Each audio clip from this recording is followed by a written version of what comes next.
इसके तमाम नेता ये कहते रहे, 3 उम्मीदवार हैं, 2 बीजेपी के हैं, एक हमारे जीतेंगे ही जीतेंगे, लेकिन बीजेपी किस उम्मीदवार को भेजती है सदस्य के तौर पर जिताकर, ये देखने वाली बात होगी। सभा की वोटिंग सुबह से कार्यक्रम चला, विधायकों ने अपने वोट डाले, 2 विधायकों ने अनुपस्थित रहे जो इंडियन नेशनल लोकदल के थे। लेकिन आपने भी देख रहे हो, जो चीज 5 बजे शुरू हो जानी चाहिए थी काउंटिंग, वो काउंटिंग अब तक रात के 9 से ज्यादा बज चुके हैं, अब तक शुरू नहीं हो पाई है। और प्रशासन भाजपा के एजेंट की तरह काम कर रहे हैं। झूठी शिकायतों के आधार पर चुनाव आयोग को भेजी गई है। जिन लोगों ने अपने आत्मा के हिसाब से सही वोट डाला, झूठा आरोप लगाया जा रहा है उनके ऊपर कि इन्होंने दिखाया, सीक्रेसी लीक की। ऐसा कुछ नहीं है। बहुत अच्छे तरीके से उन लोग आए, उनको ट्रेनिंग थी इस बात की, उन्होंने अपने वोट डाले हैं, लेकिन न्याय नाम की चीज नजर नहीं आ रही। लेकिन फिर भी मैं कहता हूं, मुझे अपने विधायक साथियों पूरा भरोसा है कि निश्चित रूप से जब काउंटिंग शुरू होगी, कांग्रेस के उम्मीदवार श्री करमवीर सिंह बोझ, जो एक आम दलित परिवार से है, कांग्रेस उनको उम्मीदवार बनाए देश की सबसे बड़ी पंचायत का, वो निश्चित रूप से चुनाव जीते। टाइमलाइन क्या है आपकी शिकायत की? आपने पहले ऑफिस किया जो है वो आई, उसके बाद देखिए हमारी शिकायत नहीं थी। शिकायत भाजपा की तरफ से शिकायत की गई थी कि इलेक्शन कमीशन को तो आपकी है। नहीं वही समझ में फर्क है। शिकायत आपकी है। नहीं, मैं आपको बताता हूँ। सच्चाई ये हुआ है कि भाजपा की तरफ से रिटर्निंग ऑफिसर को शिकायत दी गई थी कि 2 उम्मीदवार कांग्रेस के परमवीर सिंह जी और भरत सिंह बेनीवाल का जो है वोट सीक्रेसी या किसी और कारणों से रद्द किया जाए।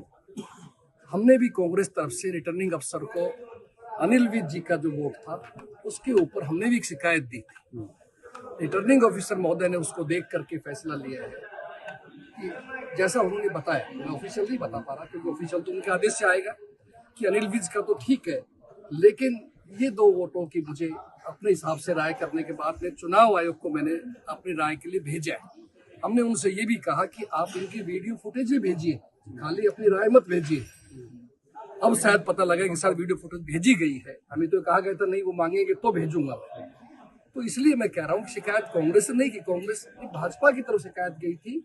रिटर्निंग अफसर महोदय ने अपना फैसला अपनी व्यूज दे करके, और वो व्यूज जो है आपके इलेक्शन कमीशन ऑफ इंडिया में भेजी हुई, वहां से अभी कोई जवाब नहीं आया है, इसीलिए काउंटिंग अभी स्टार्ट नहीं हो। आपसे वीडियो कॉन्फ्रेंस पे भी कोई बात हो रही थी, कही जा रही थी कि यहाँ से भी वीडियो कॉन्फ्रेंस करेंगे? नहीं, अभी कोई मेरी जानकारी ऐसा नहीं है कि वीडियो कॉन्फ्रेंस से कोई बातचीत नहीं हो, लेकिन कांग्रेस का प्रतिनिधिमंडल इलेक्शन कमीशन गया है और हमारे अध्यक्ष आदरणीय खड़गे जी ने भी चुनाव आयोग को चिट्ठी लिखी है। उसमें क्या विकल्प जो है बचेगा सर? देखिए, हम तो कांग्रेस के लोग डेमोक्रेसी में विश्वास करते हैं, बाबा साहब के बनाए हुए संविधान पे विश्वास करते हैं, और हमेशा हम तो ये बात कहते हैं कि निष्पक्षता रहनी चाहिए इन चीजों में, डेमोक्रेसी का सम्मान रहना चाहिए, और सरकारी संस्थाओं को भाजपा के एजेंट बनके काम नहीं करना चाहिए। अभिषेक मनु सिंघवी से बात हुई आपकी क्या? मनु सिंघवी जी से कोई बातचीत हुई, क्योंकि उनके नेतृत्व में ही सर प्रतिनिधिमंडल चुनाव आयोग के पास पहुंचा? अभिषेक मनु सिंघवी जी ने हमारा पार्ट जाकर के इलेक्शन कमीशन में रखा है, वो या उनकी टीम ने। मेरी डायरेक्ट कोई बातचीत नहीं हो पाई, लेकिन खड़गे साहब का पत्र गया है और हमारी तरफ से भी उनको मैसेज गया है इसी में कि ऐसा चल रहा है हालात। अगर कुछ क्रॉस वोट को लेकर कुछ कहेंगे आपके, कुछ क्रॉस वोट को लेकर? देखिए, क्रॉस वोट को आज जब तक रिजल्ट को सामने नहीं आए, पेटी नहीं खुले, जब तक गिनती सुनी, हम क्रॉस वोट। लेकिन सर एजेंट को तो पता ही होता है ना, एजेंट तो हुड्डा साहब को दिखाया जा रहा था वोट। मैं उसमें पोलिंग एजेंट के रूप में था,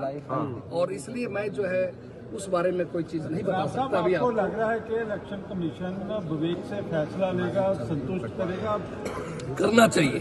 मैं कहता हूँ कोई भी स्वायत्त संस्थाएं जो है उनको निष्पक्षता से काम करना चाहिए, और इलेक्शन कमीशन को खुद विवेक से फैसला लेना चाहिए। कांग्रेस कोर्ट में निर्णय नहीं आता है असंतोषजनक, क्या कोर्ट का रुख करेंगे आप लोग? अभी तो आज तो कहना अभी बहुत जल्दबाजी होगा, लेकिन मुझे पूरा भरोसा है हम ये निश्चित रूप से हमारे उम्मीदवार ये कुछ भी कर ले, कैंसिल कर ले और गड़बड़ कर लो, बेईमानी कर ले, लेकिन हमारा उम्मीदवार चुनाव जरूर जीतेगा, ऐसा हमें पूर्ण विश्वास है। सर करम सिंह बोध जी, चुनाव आयोग ने जो आरओ है उसने जो देखा है उसी के आधार पर वो सारी कांग्रेस में क्रॉस वोटिंग हुई होगी तो कांग्रेस वाले बताएंगे।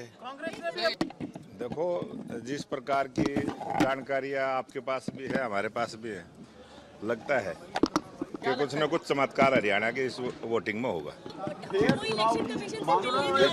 बिल्कुल हमारी मांग है कि फेयर चुनाव हो। हमारी मांग है कि फेयर चुनाव हो। किसी भी प्रकार से अगर किसी ने गलती की है तो उसकी गलती को भी देखा जाए। कोई आदमी गलती करता है, पहले के चुनाव में भी आपने देखा है, सबने देखा है, मीडिया ने देखा है, सबने देखा है गलती किससे हुई है, कैसे हुई है। उसी प्रकार से अब जो गलती हुई है उसको भी हमने जो 2 वोट को चैलेंज किया है, उसी प्रकार से 1 वोट को उन्होंने चैलेंज किया है। उन्होंने भी, उनकी भी वीडियो है, अनिल विज जी की भी वीडियो है, उनके जो 2 वोट का हमने चैलेंज किया उसकी वीडियो। इन्हीं लोगों का फैसला है। ठीक है सर, ठीक है सर। लोकतंत्र में वोट डालना सबका अधिकार है और अपने विधायकों को वोट डालने से रोकना वो उस राजनीतिक पार्टी की जिम्मेवारी है। वो वोट डालने के लिए भेजते, वोट डालने के लिए आते, वो किसी को नहीं देना चाहते थे ना देते। वोट की प्रक्रिया में भाग लेना चाहिए। अगर उनको ये लगता है, वो तो कांग्रेस के लोगों को ही लगता है।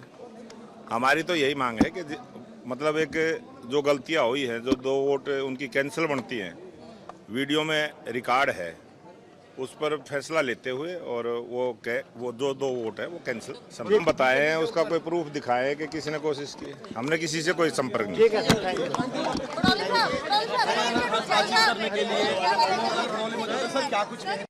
अभिषेक मनु सिंघवी के नेतृत्व में कांग्रेस का प्रतिनिधिमंडल चुनाव आयोग से भी मिलने जा रहा है।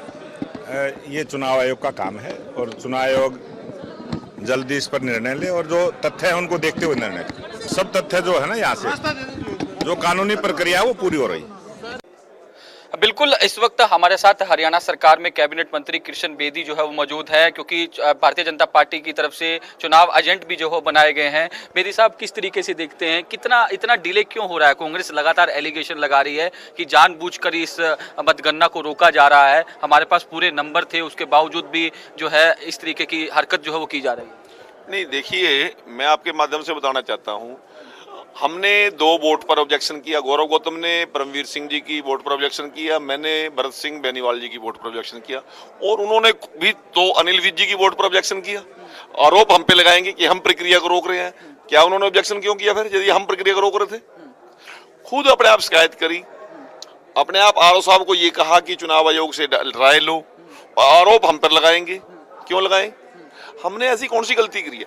हुड्डा साहब सबसे सीनियर मोस्ट हमारे आदरणीय है, पूर्व मुख्यमंत्री हैं, वो खुद वहां पर पोलिंग एजेंट थे। बीके हरिप्रसाद जो कांग्रेस के इनके प्रभारी हैं वो वहां पर मौजूद थे। गलती करेंगे वो उनके 6 बार के 5 बार के विधायक चुनावी प्रक्रिया में गलती वो करते हैं और आरोप हम पर लगाते हैं कि चुनावी प्रक्रिया को भारतीय जनता पार्टी रोक रही है। हमने कोई चुनावी प्रक्रिया नहीं रोकने का काम किया। शिकायत उन्होंने भी दी, शिकायत हमने भी दी। अब उसका निर्णय की इंतजार करने का उनके पास समय नहीं है। पहुंच गए जी, मल्लिकार्जुन खड़गे जी पहुंच गए हैं जी, मनु सिंघवी जी पहुंच गए हैं जी। चुनाव आयोग को कटघरे में ले लेंगे, थोड़ी देर के बाद बीजेपी को कटघरे में ले लेंगे। अरे तुम लोगों ने दरखास्त दी है आरओ साहब को, निर्णय तो आने तो दो ना। प्रक्रिया से हम कहाँ भाग रहे हैं? हम तो गिनती के तैयार बैठे हैं, मुख्यमंत्री जी यहाँ बैठे हैं, पूरा मंत्रिमंडल यहाँ बैठा है, मैं संजय भाटिया जी का पोलिंग इलेक्शन एजेंट में यहाँ बैठा हूँ। कहाँ भाग रही है बीजेपी? आपने भी एक शिकायत की है, हमने शिकायत की कॉपी अभी देखी है भरत सिंह बेनीवाल को। मैं आपके सामने ऑन कर रहा हूँ। भरत सिंह बेनीवाल जी की शिकायत हमने भी चुनाव आयोग को दी, उन्होंने अनिल विज जी की दी है और गौरव गौतम जी ने परमवीर सिंह जी की दी है। अब चुनाव आयोग को निर्णय तो आने दो ना, जो भी वो आएगा, आरओ साहब को निर्णय तो करने दो ना। अब उन पर भी आरोप लगा देंगे, बीजेपी पे आरोप लगा देंगे, चुनाव आयोग पर भी आरोप लगा देंगे, उसके बाद सुप्रीम कोर्ट में भी चले जाएंगे। अब सभी निर्णय यही करेंगे क्या? कांग्रेस के राष्ट्रीय अध्यक्ष मल्लिकार्जुन खड़गे ने चुनाव आयोग को लेटर लिखा है, उनमें कहा कि चुनाव को दूषित करने की कोशिश जो है वो की जा रही है। कांग्रेस का डेलीगेशन चुनाव आयोग से मिलना चाहता है, इसलिए आप तुरंत प्रभाव से समय दीजिए। तो तमाम आरोप जो है वो कांग्रेस हाईकमान खड़गे जी से ये पूछिए ना, अभी उन्होंने अनिल विज जी की वोट के चैलेंज क्यों किया? अपने आप और चैलेंज करेंगे, अपने आप ही चुनाव आयोग से टाइम मांग लेंगे। कमाल हो गया, क्या कमाल है कांग्रेस का? चुनावी प्रक्रिया 6 बार के विधायक इनके गलतियां करते हैं, इनका चुनावी एजेंट गलती करता है। बीके हरिप्रसाद जी के सामने उन्होंने परमवीर जी ने वोट ओपन की है, तो बीके प्रसाद जी से सीनियर आदमी कोई कांग्रेस का होगा क्या? परमवीर जी से सीनियर मिनिस्टर एमएलए कोई रहा है क्या? इसी प्रकार से भरत सिंह बेनीवाल जी, जहां तक मेरा आइडिया है, 3 बार के विधायक हैं वो भी।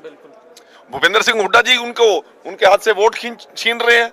अब गलती भूपेंद्र सिंह हुड्डा करे, कटघरे में आप बीजेपी को लोगे, कमाल होगी आप लोग। बीबी बत्रा कह रहे हैं कि दबाव में काम कर रहा है आरओ, सरकार जो है उन पर दबाव बनाने की कोशिश। बत्रा जी को बुलाइए, उससे पूछिए कि आपने अनिल विज जी की, करमवीर बोध ने शिकायत की है या नहीं की है। तो आरओ कहां दबाव में काम कर रहा है? उनकी शिकायत को भी उन्होंने इसी को भेज दिया। वीडियो सही ढंग से नहीं भेजा गया, सही तरीके से। क्या क्या आरोप लगाएंगे? उनकी शिकायत लेने से, बीबी बत्रा जी की शिकायत लेने से, करमवीर की शिकायत लेने से आरओ साहब ने इनकार किया कि हमने शिकायत दी, उसने हमारी भी ले ली। उसके बाद हमारी सारी सुनवाई करी, उनकी भी सुनवाई करी। वो 7 लोग थे, हम तो 2 ही लोग थे। हमारी भी सुनवाई करी। उन्होंने कहा कि ये फैसला मैं अब नहीं कर सकता, मैं तो चुनाव आयोग को लिख दिया, उन्होंने चुनाव आयोग जो निर्णय करेगा दे देगा। तो अब कितना इंतजार करना होगा, कब तक काउंटिंग? तो चुनाव आयोग बताए, आरओ साहब बताए, मेरी तो जानकारी में नहीं है। मैं तो इस प्रक्रिया का मैं केवल हिस्सेदार हूँ। जब उनका आदेश होगा तब हम गिनती में चले जाएंगे। तो दूसरा कैंडिडेट को लेकर क्या स्थिति है सर? क्या मैं संजय भाटिया जी का इलेक्शन एजेंट हूं। मुझे संजय भाटिया जी की 100%, 1000% जीत सुनिश्चित है। मुझे इस बात का कोई दिक्कत नहीं। आरोप रोक तो वो रहे हैं हमें। संजय भाटिया जी का रिजल्ट अब तक डिक्लेयर हो जाता, वो कांग्रेस रोक रही है चुनाव की गिनती होने से। अनिल विज जी की बिना बात के शिकायत कर रहे हैं वो। तो आप हरियाणा के कैबिनेट मंत्री कृष्ण बेदी को सुन रहे थे। साफ तौर पर कहा गया कि किस तरीके से जो है वो कांग्रेस की ओर से भी जो हरियाणा के कैबिनेट मंत्री अनिल विज, उनकी भी शिकायत की गई है। जो तमाम एलिगेशन लगाए गए हैं कांग्रेस की ओर से, उसको निराधार जो है हरियाणा के जो कैबिनेट मंत्री हैं कृष्ण बेदी की ओर से लगाए जा रहे हैं। हम बातचीत भी कर रहे हैं, उनकी ओर से तमाम बयान भी जो है वो दिए गए हैं। तो लगातार आप तस्वीरें भी लगातार देख रहे हैं किस तरीके से सत्ता पक्ष और विपक्ष जो है वो आमने सामने हैं। चलिए रुक कर लेंगे बड़ी खबर का। वोट काउंटिंग से जुड़ी बड़ी खबर आपको बता रहे हैं इस वक्त की एक बड़ी जानकारी। इससे पहले आप वोट काउंटिंग से पहले के नेताओं के रिएक्शन सुन रहे थे। अब वोट काउंटिंग से जुड़ी बड़ी जानकारी सामने आ रही है। राज्यसभा चुनाव को लेकर मतगणना जारी है। अब से कुछ ही देर पहले जानकारी हमने आपको दी थी कि परिणाम घोषित हो सकता है। शुरुआत में ही अपडेट था कि परमवीर सिंह का वोट रद्द हुआ और उसके बाद खबर ये भी सामने आई कि 2 रिजेक्ट वोट को लेकर काउंटिंग सेंटर में आपसी चर्चा भी हो रही है और रिजेक्ट वोट पर बहस के चलते परिणाम में थोड़ा समय भी लग सकता है। ये भी अपडेट हमारे पास सामने आया।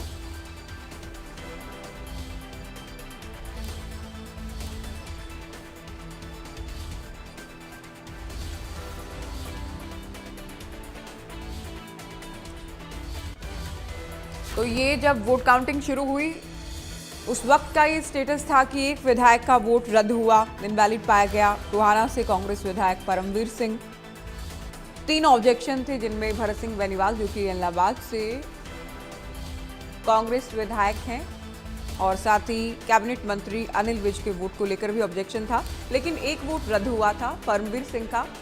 सीधे आपको लिए चलते हैं। हमारे इनपुट हेड दीपक शर्मा इस वक्त हमारे साथ विधानसभा से लाइव जुड़ गए हैं। दीपक, कितना और इंतजार, क्योंकि इससे पहले हम बता रहे थे कि कुछ ही देर में परिणाम घोषित हो सकते हैं। अभी क्या जानकारी, क्या अपडेट है, क्या चल रहा है इस वक्त? जी बिल्कुल, 10:20 पर जो है काउंटिंग सेंटर पे काउंटिंग की शुरुआत के लिए बैलेट पेपर रखे गए थे जो टीम है, क्योंकि उससे पहले भी ऑब्जेक्शन थी और ऑब्जेक्शन के चलते चुनाव आयोग में मामला गया था। वहां से 10:15 बजे मेल आ चुका था। उसके बाद 10:20 पर ये जो गणना का जो प्रोसेस है वो शुरू कर दिया गया था, लेकिन 2 घंटे से ज्यादा का समय बीत चुका है। अभी तक अगर बात करें तो केवल 87 वोट, क्योंकि इंडियन नेशनल लोकदल के 2 विधायकों ने वोट किया नहीं था, एक वोट रिजेक्ट होकर गया था परमवीर सिंह का। ऐसे में 87 वोट गिनना था, जो ज्यादा लंबा समय नहीं लगता। हाँ। लेकिन शुरुआत में वोट गणना से पहले वोटों को अलग किया जाता है, जो रिजेक्ट वोट है उनको अलग किया जाता है। और ऐसे में 2 वोट शुरुआत में ऐसे रिजेक्ट मिले जिसको लेकर के उसी समय आपत्ति शुरू हो गई थी। जहां पर अगर बात करें तो जब यहाँ पर कांग्रेस के 2 वोट रिजेक्ट होने की सब आई तो बात, तो उन्होंने कांग्रेस ने बीजेपी के वोटों के रिजेक्ट का ऑब्जेक्शन जता दिया। तो उन 2 वोट रिजेक्ट को लेकर के लंबे समय से दोनों के जो एजेंट है, पोलिंग एजेंट है, दोनों ही पक्षों के उनकी एक आपसी बहस चल रही है, एक चर्चा चल रही है, उसका कोई समाधान नहीं हो रहा। हालांकि अभी तक इस मामले में कोई शिकायत नहीं दी गई है। अगर इसकी शिकायत रिटर्निंग ऑफिसर को दी जाती है लिखित में, तो ये मामला फिर चुनाव आयोग में भी जा सकता है, लेकिन अभी तक कोई शिकायत नहीं है। लेकिन आपसी बहस है, यही कारण है कि 87 वोट, केवल 87 वोटों की गणना है और ये 87 वोटों की गणना अभी तक नहीं हो पा रही है। 87 वोटों की इन्होंने काउंटिंग करनी है, उसकी काउंटिंग जो है बताया जा रहा है कि नहीं हो पा रही, क्योंकि वोट रिजेक्शन को लेकर के आपत्ति है तकरीबन। हालांकि आकलन तो ये भी कहा जा रहा है कि 4 के करीब वोट थे, लेकिन दोनों एक दूसरे के 2-2 वोटों की बात कर रहे हैं, इस तरह की चर्चा है। लेकिन 2 वोट को लेकर के कुल मिलाकर के अभी तक आपत्ति, और उसके बाद हालांकि संख्या ज्यादा हो सकती है, लेकिन फिलहाल उसको लेकर एक आपसी बहस के चलते जो एजेंट्स है उनकी आपसी बहस के चलते जो है पूरी तरीके से गणना नहीं हो पा रही। यही कारण है कि 87 वोट की काउंटिंग में कोई ज्यादा समय नहीं लगता। एक टेबल में जब बैलेट बॉक्स खोला जाता है तो सबसे पहले वोट जो वो सिलेक्ट किए जाते हैं, अगर कोई रिजेक्ट वोट होता है तो अलग रख दिया जाता है। उसके बाद कि जो वोट सही होते हैं उनकी काउंटिंग होती है और सही वोट किसको मिले हैं उनकी काउंटिंग की जाती है, जिसमें ज्यादा लंबा समय की प्रक्रिया का ज्यादा लंबी प्रक्रिया नहीं होती। लेकिन फिर भी रिजेक्टेड जो वोट होते हैं उसके चलते अगर बात की जाए तो कुछ समय जरूर व्यय हो जाता है। और यही रिजेक्ट वोट को लेकर के जो ये एक बहस है उसने इतना समय कर दिया कि 2 घंटे से ज्यादा का समय हो चुका है। तो दीपक, कायदे से अभी तो रिजेक्टेड वोट को लेकर ये बहस चल रही है, जो है क्लियर नहीं हो सकी है। अभी तो काउंटिंग तो कायदे से शुरू ही नहीं हुई है।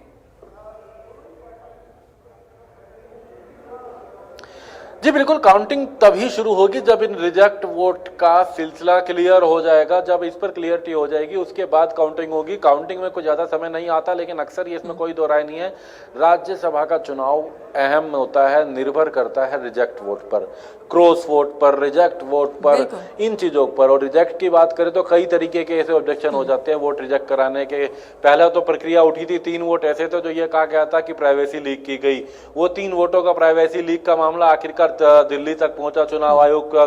चुनाव आयोग पर उनमें सुनवाई हुई तो केवल 1 वोट प्राइवेसी लीक के तहत रद्द माना गया।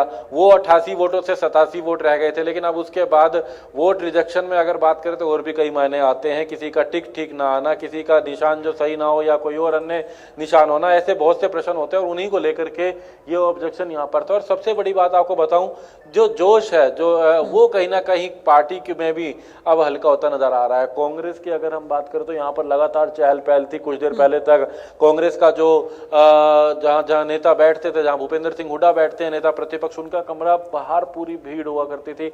अब केवल दीपेंद्र हुड्डा नजर आएंगे यहाँ पर। वो यहाँ पर अगर बात करें तो वॉक करते यहाँ पर नजर आ रहे हैं, फोन पर संपर्क करते पार्टी नेताओं से दिल्ली में नजर आ रहे हैं और कुछ ही नेता अंदर बैठे हैं, बाकी तमाम विधायक भी यहाँ पर जा चुके हैं।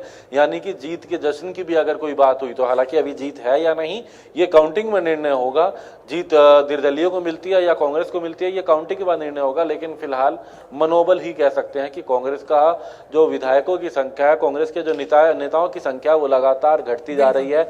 अब केवल कुछ चुनिंदा नेता ही जो भूपेंद्र सिंह हुड्डा के जो इस कार्यालय में जो है मौजूद है, तो इससे ये अनुमान भी लगाया जा सकता है कि कहीं ना कहीं मनोबल में तो एक बड़ा झटका है ही। फिलहाल रिजेक्ट वोट को लेकर के यहाँ पर एक आपसी बहस है, एक आपसी चर्चा है और रिजेक्ट वोट की जब चर्चा पे सहमति हो जाएगी उसके बाद जाकर के काउंटिंग शुरू होगी। और सबसे बड़ी बात, अगर रिजेक्ट वोट का मामला भी जो है यहाँ पर अगर काउंटिंग यहाँ अगर बात करें आरओ के पास चला गया, रिटर्निंग ऑफिसर के पास चला गया और उसे चुनाव आयोग के पास भेजना पड़ गया, तो ये भी दिक्कत हो सकती है। क्योंकि ऐसा हमने पहले भी देखा है कि रात को दोबारा आपत्ति होती है तो दोबारा से मामला चुनाव आयोग के पास जाता है। लेकिन फिलहाल अभी तक ऐसी नौबत नहीं है, एक आपसी बहस है, आपसी बहस में आपसी सहमति नहीं बन पा रही है। और उसके चलते अगर बात की जाए तो यहाँ पर अभी काउंटिंग नहीं हो रही है, एक वोट रिजेक्ट को लेकर के ही एक सहमति नहीं बन पा रही है। दोनों 2 घंटे से ज्यादा हो गया है, 2 वोट को लेकर सहमति नहीं बन पा रही जी। जी बिल्कुल, 10:20 पर ये जो बैलेट बॉक्स है उसको खोला गया था। 10:20 पर 87 वोट का अगर बात की जाए तो यहाँ पर बात की जा रही थी। लेकिन यहाँ पर अगर बात की जाए तो उसको लेकर के यहाँ पर अब आपत्ति, केवल 87 वोट गिनना कोई बड़ी बात नहीं होती। कोई 87 कागज जिन्हें कहा जाए, कागज के छोटे टुकड़े हैं जिनको गिनना होता है। उनमें सबसे पहले रिजेक्टेड वोट चेक किए जाते हैं कि किसी वोट पर कुछ ऐसे गलत टिक ना हो, सब पर ओके निशान हो। और फिर जब ओके निशान होते हैं तो ये चेक किया जाता है कि प्रेफरेंस वाइज उन सबको वोटों को अलग अलग रखा जाता है। अलग अलग वोट करने के बाद जब उनकी कैटेगरी अलग अलग, क्योंकि इस तरीके की टोकरियां अंदर होती हैं जिसमें अलग अलग रिजेक्टेड और ओके किसको कितने जा रहे हैं, उसके बाद उनकी गणना की जाती है कि कितने बीजेपी को जा रहे हैं, कितने निर्दलीय वाले के पास गए हैं, कितने कांग्रेस वाले के पास गए हैं, तो उसकी गणना जो है यहाँ पर काउंटिंग होती है।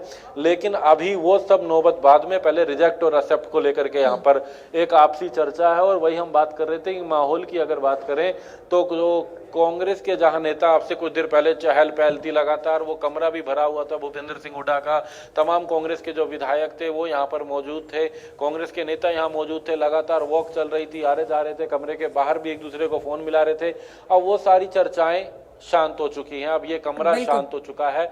केवल दीपेंद्र हुड्डा यहाँ पर मौजूद है, जयप्रकाश यहाँ पर मौजूद हैं, इसके अलावा भूपेंद्र सिंह हुड्डा खुद भी यहाँ पर मौजूद नहीं है। भूपेंद्र हुड्डा भी अगर बात करें तो आपको ये भी अपडेट देना चाहेंगे कि वो अपने घर गए थे, यहाँ पर ज्यादा दूर नहीं है, लेकिन उसके बाद अभी तक वो वापस नहीं आए हैं अपने आवास पर। ही अगर बात करें तो वो भी वहां पर गए हुए हैं। तो कहीं ना कहीं मोरल डाउन कमांड यहाँ से मिल रही है, उनको भी पता चल रहा है कि क्या चर्चा चल रही है, क्या हो रहा है, लेकिन इंतजार उसी को लेकर के है कि क्या यहाँ रहता है। जी बिल्कुल, मोराल डाउन। और साथ ही दीपक, क्योंकि बहुत लंबा दिन कांग्रेस विधायकों के लिए हो गया होगा, कसौली से चले थे, फिर हुड्डा साहब के आवास आए, विधानसभा परिसर पहुंचे, और इनका तो वोटिंग रूम में जाने के लिए उतरना चढ़ना भी बहुत सारे सीनियर विधायकों का तो रहा कि विधायकों को लेकर जा रहे हैं, फिर नीचे आ रहे हैं घूमते फिरते, फिर कुछ विधायकों को लेकर जा रहे हैं। दिन में जिस बात का हम जिक्र कर रहे थे कि इनकी तो खूब अच्छी खासी कसरत हो गई है आज। देखिए, कसरत बिल्कुल अच्छी खासी हुई है, और केवल आज सुबह से नहीं, तीसरा दिन लगातार अगर बात करें एक छुपन छुपाई का खेल की तरह भी यहाँ पर रहा। अपने विधायकों को अलग रखने का जानकारी तो तमाम आती है, लेकिन कैसे